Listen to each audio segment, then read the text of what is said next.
Major funding for KPBS Evening Edition has been made possible in part by Anderson Plumbing, Heating and Air, proud to support the mission of KPBS and privileged to serve San Diego clients. Anderson Plumbing, Heating and Air, helping homeowners maintain drain, heating, and cooling systems since 1978. And by the Conrad Prebys Foundation, Darlene Marco Shiley, and by the following.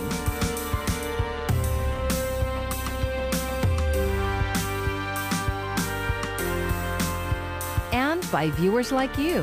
Thank you.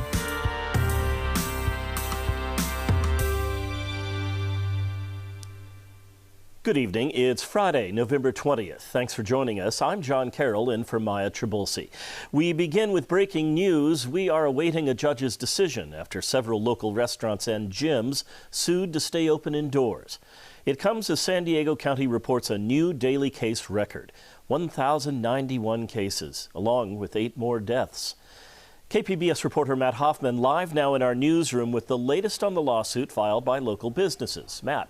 Yeah, John, that breaking news just moments ago. We actually found out that we're going to have to wait a little bit longer, wait until Monday for a court to decide whether some businesses should be able to stay open despite rising numbers of COVID-19 cases. I want to take you to some video in Superior Court today. Judge Kenneth Medell was wearing a mask and lawyers participated virtually. Lawyers representing 4 local businesses, including Cowboy Star Restaurant, Fit Athletic Club, Home and Away, and Bear Republic, argued that the state is ordering closures with no data to back it up. They pointed to previous statements from the county's public health officer saying that restaurants and gyms are not the main source of the virus's spread. They say they're being unfairly targeted by indoor closures that will harm their businesses for decades to come. But lawyers for the state argued that Governor Gavin Newsom is well within his rights to implement a tiered reopening system while there are rising cases, and that gyms and eateries are being asked to stop operations because data shows that the virus is spreading throughout San Diego County. Now, the state did acknowledge that complying is not easy for some owners, and affected businesses are asking for a temporary relief of restrictions, not just in San Diego County, but for all businesses statewide. Indoor dining in restaurants is safe while under limitations, and that's all we're asking here. We could argue, honestly, that there should be even more space, but we want to be able to go back to the space where we were in red tier, 25% for the restaurants and 10% for the gyms. There's no way that you could justify having a TRO in place for that long in the middle of a pandemic that is surging out of control, and with thousands of restaurants and gyms open in San Diego County in the interim. It is a formula for the morgue.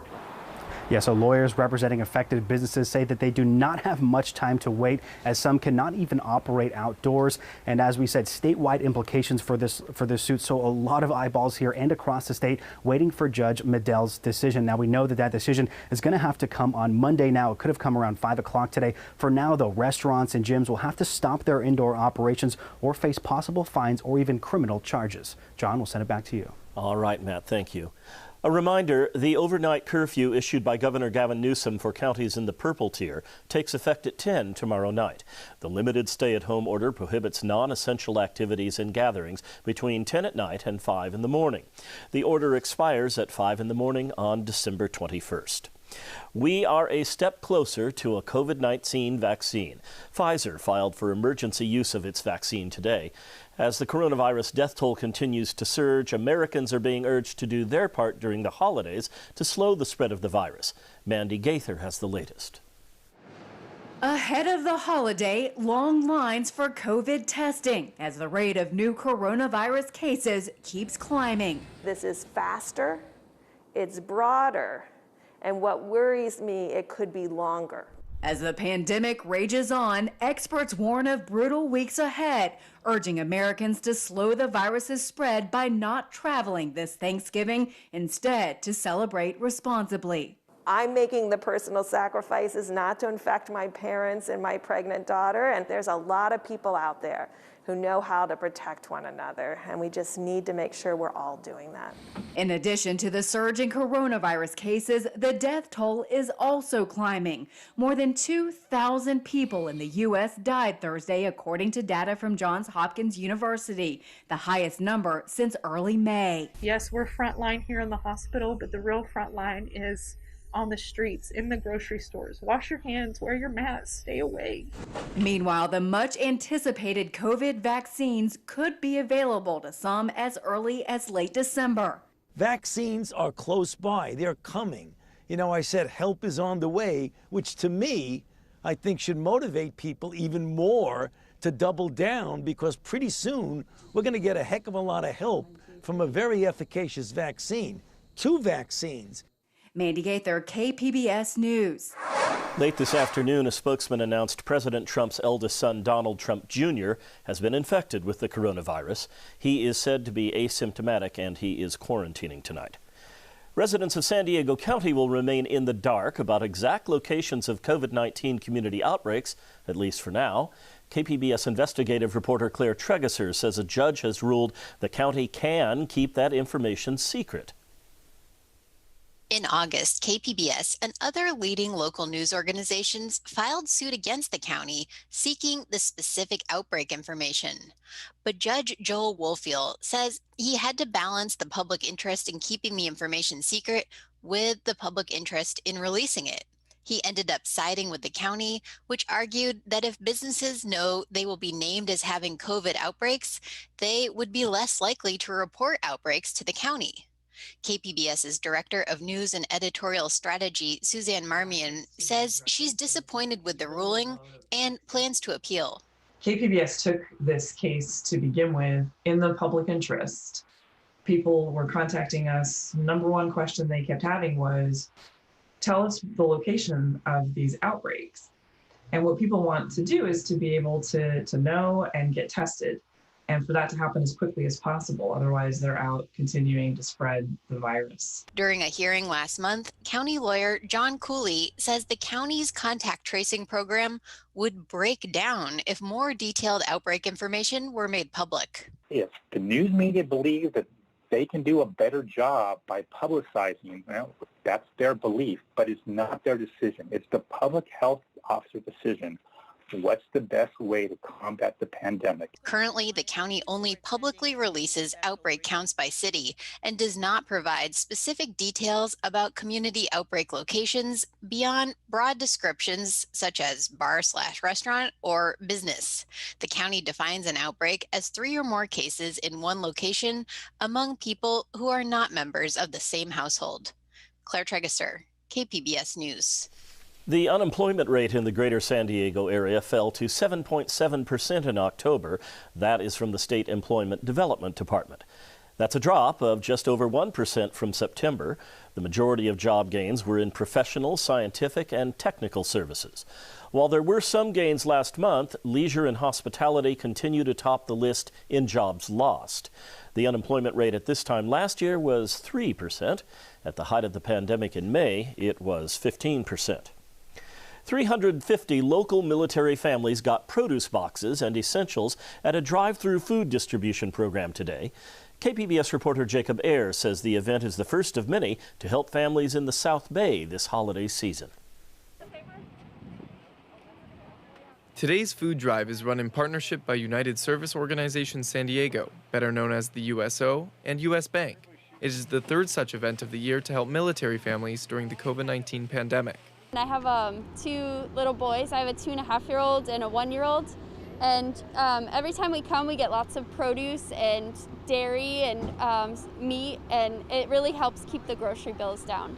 Volunteers assisted with vehicle check-in and distribution of the boxes in a contact-free environment. The event is also part of an initiative created by Superfood and Company to support regional farmers who have been negatively impacted by the pandemic. We're working with a local farm called Smith Farm. We're giving out, everything is organic, which is great. We have kiwi, we have mangoes, we have oranges, so different kind of fruits and vegetables. The fourth and final distribution event of the year will take place on Friday, December 18th from noon to 2 p.m. at the same location. Amar Abi-Yusuf of US Bank says similar events will continue next year. It's always important to give back, but I think this year more than ever with the pandemic, and unfortunately we have more and more family that are needy. But I think again for us in San Diego, it's more important for the military community, where we have close to 400,000 active duty and veterans living in San Diego. Elsewhere in South Bay, National City leaders plan to distribute free turkeys and COVID-19 safety kits this upcoming Tuesday at the National City Library parking lot, just in time for Thanksgiving. Jacob Ayers, KPBS News. San Diego County Supervisors are coming under fire after they voted to approve the controversial Otay 13 housing development. KPBS environment reporter Eric Anderson has details. Supervisors voted 4-1 to approve the Otay Ranch Village 13 project. Developers hope to build close to 2,000 homes on undeveloped land east of Chula Vista. Critics say the project is wrong for the county. Land use policy activist J.P. Theberge says the county is pushing for new housing to ease a shortage, but he says lawmakers are still looking for solutions in the wrong place. The County of San Diego has been remiss in fulfilling its duty to the state goals and mandates on greenhouse gases, especially, but also, wildfire safety, wildfire risk. San Diego has been kind of one of the bad actors, and that's what the Attorney General is weighing in on. Theberge expects more projects to be considered before the Democratic majority takes over in January. He says there could still be legal challenges for any projects that are approved between now and then. Eric Anderson, KPBS News. I'm Judy Woodruff. Tonight on the NewsHour, numbers don't lie. Georgia certifies a win for Biden. The president-elect moves ahead with the transition. Coming up at 7 after Evening Edition on KPBS. San Diego County is marking Transgender Day of Remembrance. Tonight, the pink, blue, and white colors of the transgender flag are lighting up the County Administration Center and the San Diego Convention Center's Sales Pavilion. The Human Rights Campaign reports at least 36 transgender or gender non-conforming people have been violently killed this year. Most were Black and Latinx transgender women. Healthcare workers on the front lines of the COVID-19 battle are asking for everyone to do one simple thing: wear a mask. The science has not changed. Masks slow the spread of COVID-19. Every one of our healthcare professionals is asking you to do one very simple thing. Let's keep it up. Let's mask up. The Mask Up campaign was launched by 100 hospitals and healthcare centers across the country. Scripps Health, Sharp Healthcare, and UC San Diego Health also joined in. With new COVID restrictions going into effect at midnight and still no federal assistance in sight, businesses are struggling to stay afloat. KPBS reporter Max Rivlin-Nadler spoke with one City Heights restaurant owner who's doing everything he can to keep up with the rent. Ike Gazarian has already opened up several restaurants in San Diego, including Pushkin, a Russian restaurant downtown. In March, he was putting the finishing touches on a new wedding and events venue on El Cajon Boulevard in City Heights. When the pandemic hit, he lost all the deposits for upcoming events. When we got hit with the COVID, all the people started coming in and taking their either deposits or full amounts back. So within the first month, I had to refund almost $80,000 to people, and that money, I've already spent that money, and I had to pull it out of my own savings in order to refund people, because it's not their fault that we're in this situation. And I've paid every single person back the money, and that pretty much brought me near bankruptcy. So Gazarian had to get creative. He still needed to pay rent and his employees. With restrictions limiting his business downtown, he converted the event space's parking lot into a Bedouin-style tent. It serves Uzbek food. He called it Samarkand, after the city where he used to live. Uzbek food is very good and very ancient. If you take all of the Central Asian countries, Samarkand and Uzbekistan is the oldest one of them all. Because I live there and because I love the food and I love the culture, I decided to open it. The restaurant's open 3 evenings a week. That's all he can staff right now at the level of business. He hopes that delivery orders will also pick up as more people stay inside during the modified lockdown. Gazarian received loans from the government stimulus to reopen after the initial shutdown.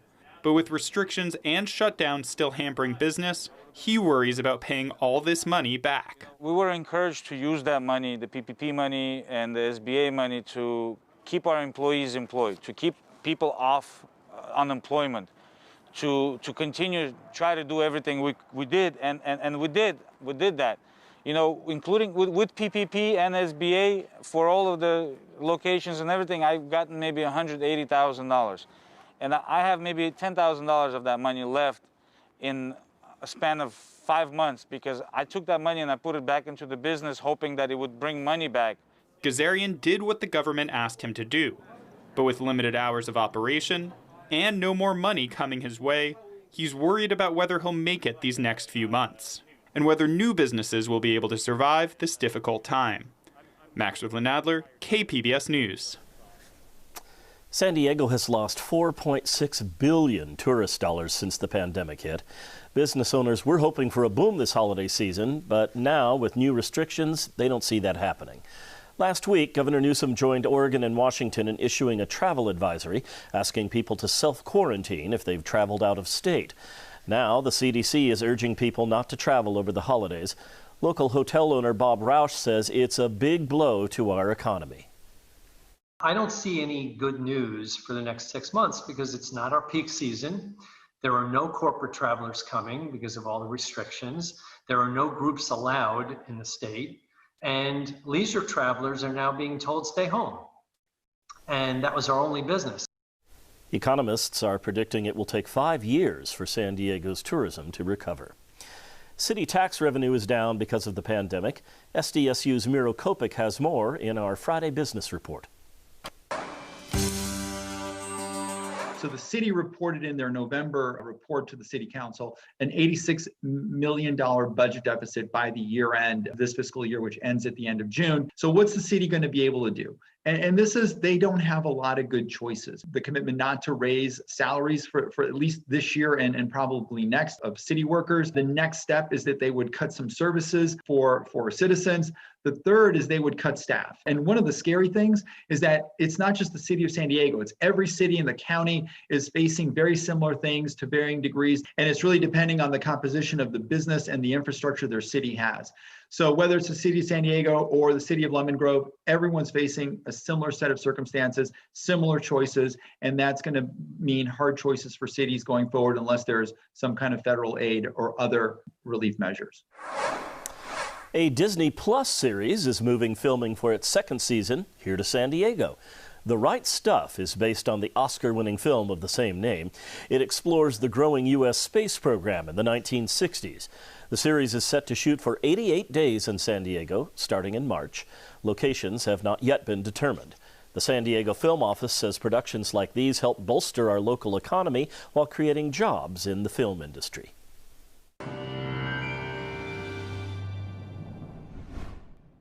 I'm AccuWeather's Marvin Gomez, and let's talk about what's going to happen for us in the upcoming days. So overall, we're dealing with a weak offshore flow. Temperatures this weekend will be on the warm side, and Monday of next week, we're going to get somewhat of a cool down as onshore flow will return. Here's a quick look at our satellite and radar imagery from earlier today. You can see some of those high clouds we had rolling across our area, moving inland into Southern California and across the Four Corners as well. We have zonal flow across most of the U.S., which basically indicates that many locations are dealing with a quiet weather pattern for today. Here's a quick look at San Diego County for tonight. We're going to be looking at some clouds, especially along the coastline. Chula Vista, temperatures there cool down to 54 degrees. Ramona at 40 degrees. Meanwhile, Borrego Springs 49 for your low temperature. High pressure certainly in control. Looking at our Saturday, we're going to remain dry as a bone across the entire Southwest. And of course, some of the higher peaks across Southern California could have some very breezy conditions.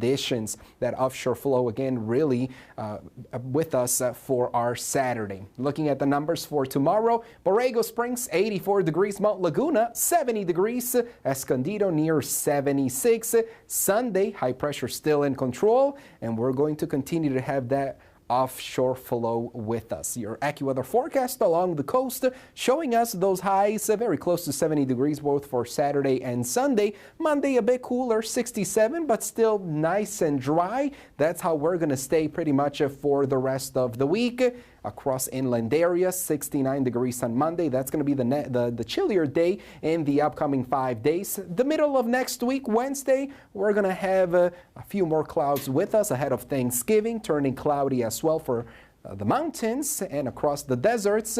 Dry and quiet for the upcoming days. Again, into Monday, that's going to be the coolest day of the upcoming 5 days. Back to you. Organizers are pulling the plug on the annual San Diego Bay Parade of Lights event. The popular attraction was scheduled for December 13th and 20th, but due to the rise in coronavirus cases, they wanted to play it safe. This was to be the parade's 49th year. It routinely brings crowds of more than 100,000 to the bay to watch nearly 100 boats decked out in colorful lights and decorations. We'll miss that. The Old Globe Theater has made its production of Dr. Seuss's How the Grinch Stole Christmas a holiday tradition, but COVID-19 has prevented it from doing a live performance this year. KPBS arts reporter Beth Accomando looks at how the Globe has transformed its stage production into a made-for-radio musical so it can still deliver some holiday cheer. Many of us grew up with the books of Dr. Seuss, and James Vasquez is no exception. He specifically remembers How the Grinch Stole Christmas. Oh, gosh. I mean, I grew up reading Dr. Seuss. So I think my first memory was probably at 5 or 6 years old and hearing, having the book read to me. So I grew up knowing the story, loving the story, and knowing all about the Who's and who the Who's are. So then growing up and getting to be a Who is a pretty spectacular thing. Vasquez has been directing the Globe's How the Grinch Stole Christmas for the past 18 years. You're a mean one, Mr. Grinch. You really are a heel. You're as cuddly as a cactus. You're as charming as an eel, Mr. Grinch. And he didn't want to skip this year. The themes of the Grinch are kindness, inclusion, community, and tradition. So the thought that we would not be able to come back together as a community and tell this story and carry on this tradition was heartbreaking. The solution was to turn the live musical into a radio play. We had 8 days to record the show.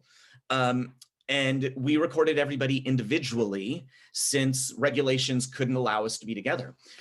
So we joke, but not, that we recorded the Grinch 2020 in closets across America. They had microphones.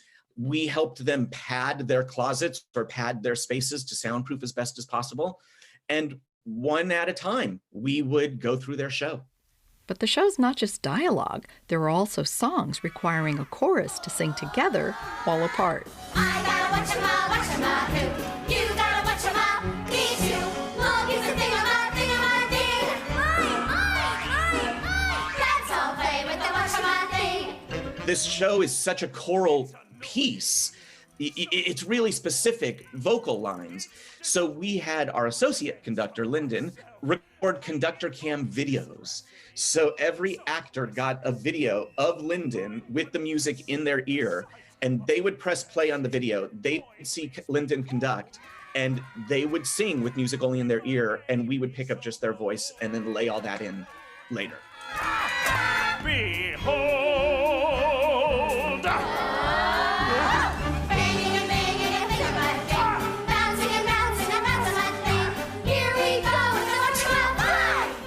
When editing magic has to take place to bring all the voices together and to transform the visually vibrant show into an audio experience. In the theater, we always say you got to hit the last row of the balcony.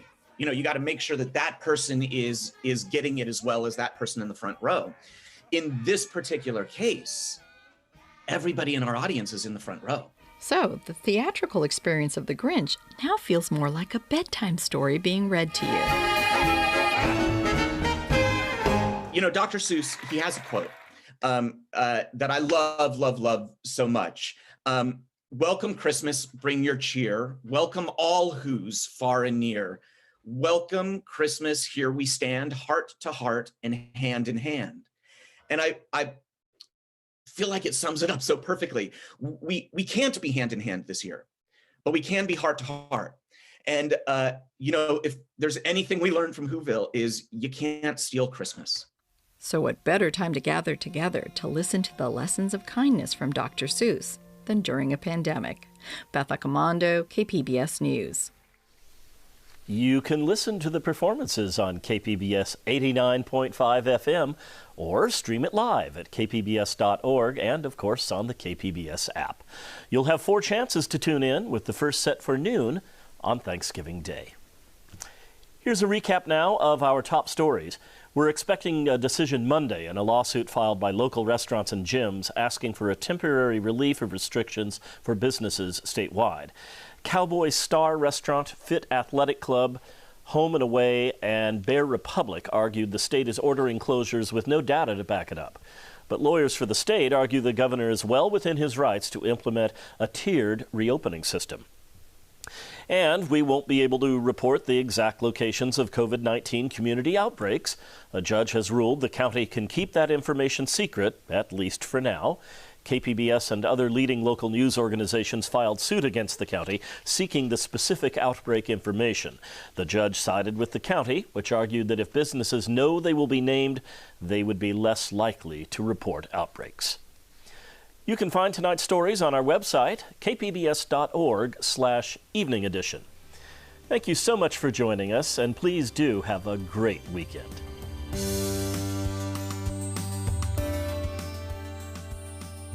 Major funding for KPBS Evening Edition has been made possible in part by Anderson Plumbing, Heating and Air, proud to support the mission of KPBS and privileged to serve San Diego clients. Anderson Plumbing, Heating and Air, helping homeowners maintain drain, heating, and cooling systems since 1978. And by the Conrad Prebys Foundation, Darlene Marco Shiley. And by the following: